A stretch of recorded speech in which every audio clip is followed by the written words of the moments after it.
Hi, I'm Paige Price, and today's lesson is, what's the point of poetic language? Why can't writers just make it simple?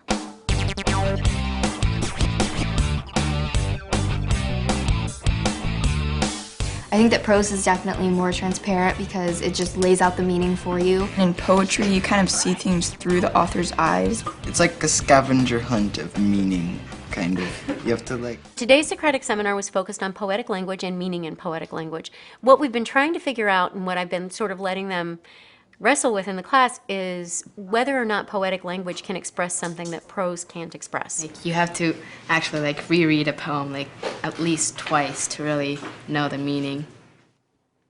I conduct my Socratic seminars with an inner and outer circle. My experience tells me that discussions are most effective when there's a critical mass of between 8 to 13 students in a circle.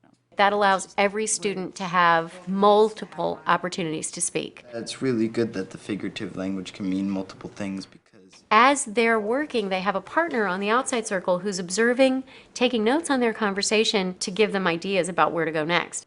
This is your 7th Socratic seminar. What you've been doing so far this year is building your skill at listening to each other, at building on each other's ideas, and most recently at asking questions that deepen the conversation. The Common Core, it's focused how I teach.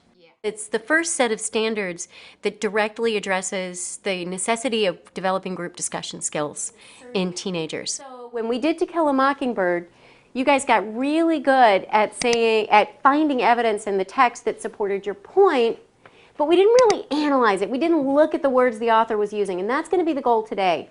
And we're doing this to scaffold students to meet the Common Core standards. I try to make available to them, through rubrics, in very specific terms, what it is that they're going to be required to do to meet the Common Core. So it's always in front of them like a roadmap. Every student has 2 rubrics. One is for their inside circle self-evaluation, and one is for their outside circle evaluation of their peer. I color code them so the students can easily tell the difference. Yellow or goldenrod rubric, your name, outside circle, then your partner's name. All of the language on the rubric is drawn from the Common Core. My rubrics change as the year goes by, so what's proficient at the beginning of the year may be only basic as we move along, and what's exemplary may become proficient as kids get more and more practice, and then I can continue to set higher and higher goals, which is really exciting. Take a look at the rubric and pick your individual goal for the day. For me, the most critical part of the Socratic seminar is the self-reflection. I want students to start the seminar with a moment where they're thinking about, okay, what do I want to do today? What have I done in the past? Write one sentence. My goal for today is to...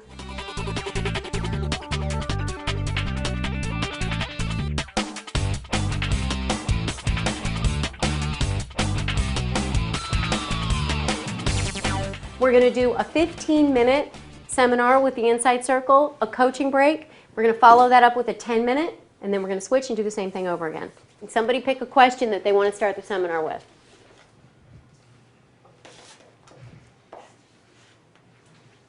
Okay.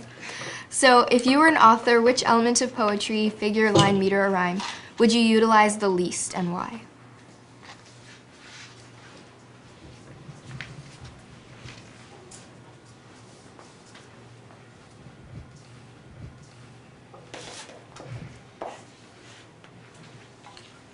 I withdraw from the Socratic seminar and act only as an outside facilitator. It's every teacher's nightmare to start a Socratic seminar and to have no one participate, to sit and wait and wait and wait. But when we are telling students that it's their job to carry the conversation, we have to commit to that. I think I would utilize meter the least. Well, isn't that kind of sometimes what makes the poem an actual poem? I guess. What do you think, Ken? Unless things are exploding and people are about to attack each other, it's our responsibility to make it their responsibility. Chris, what do you think about rhyme? I feel it's just more pointed towards the age group and who the audience is. Well, I was just gonna ask if Jane had an opinion on rhyme and stuff. I think that poetry is about disguising what you actually mean with all this random imagery and stuff.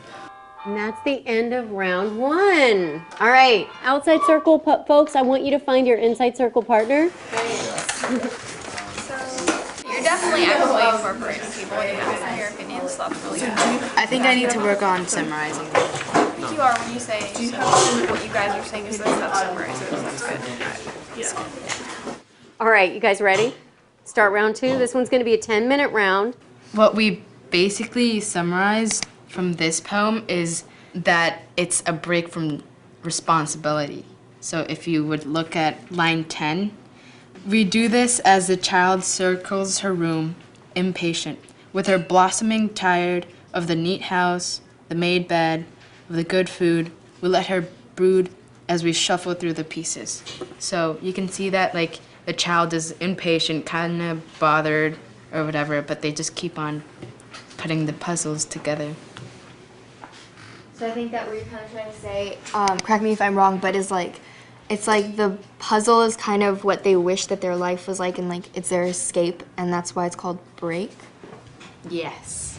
Especially, yeah, that's perfect, because it's like the real world is the falling, crumbling world, and this break is just a break from that world. The most critical thing in having success with the Socratic seminar is to be patient and to try it over and over and over again, because at its best, a Socratic seminar is an opportunity for you to listen, to really listen to students as they struggle through an idea independent of your guidance. We have time for the final comment. Who wants to take it? Peter could come up with another metaphor. Poetry is like chocolate cake because it's got multiple layers.